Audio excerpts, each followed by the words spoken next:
বিহার নিয়ে চমকের শেষ নেই। এবার কিন্তু চমক দিলেন ধর্মগুরু। গোহত্যা বন্ধ করার ইস্যু নিয়ে এবার বিহারের ভোটের ময়দানে নামলেন যোশী মাঠের শঙ্করাচার্য স্বামী অভিমুক্তেশ্বরানন্দ। শঙ্করাচার্য নিজে ভোটে প্রার্থী হচ্ছেন না, কিন্তু বিহারের সব আসনেই প্রার্থী দিচ্ছেন। প্রধানমন্ত্রীর কড়া সমালোচনাও শোনা গেল স্বামী অভিমুক্তেশ্বরানন্দের গলায়। নয়া চমক বিহার নির্বাচনে ভোটের আসরে শঙ্করাচার্য স্বামী অভিমুক্তেশ্বরানন্দ সরস্বতী। না, শঙ্করাচার্য নিজে বিহারের ভোটে প্রার্থী হচ্ছেন না, কিন্তু সব আসনে প্রার্থী দিচ্ছেন।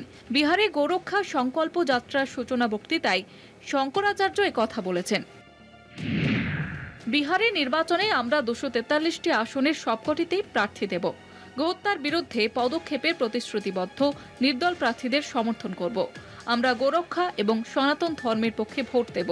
78-79 বছর ধরে অনেক দলই আশ্বাস দিয়েছে, কিন্তু কোনো দলই গোহত্যার বিরুদ্ধে পদক্ষেপ করেনি। আমাদের নির্দল প্রার্থীদের নাম এখনই প্রকাশ করা হবে না। যদি আশা করি তাহলে তাদের প্রার্থী হওয়ার অধিকার বাতিল হয়ে যেতে পারে।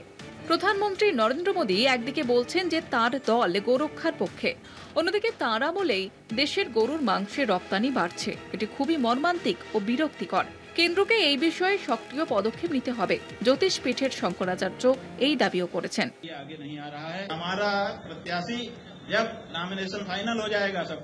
तब उसी में से आपको पता चल जाएगा कि ये है। उसके पहले हम नाम बोलेंगे ही नहीं, बताएंगे, क्योंकि आप बता देंगे तो उसका नॉमिनेशन बचा नहीं रह पाएगा। हम जानते हैं 243 सीट पर हर सीट पर एक प्रत्याशी हमारा होगा।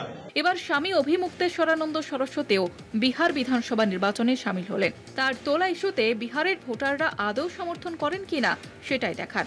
কলকাতা টিভি।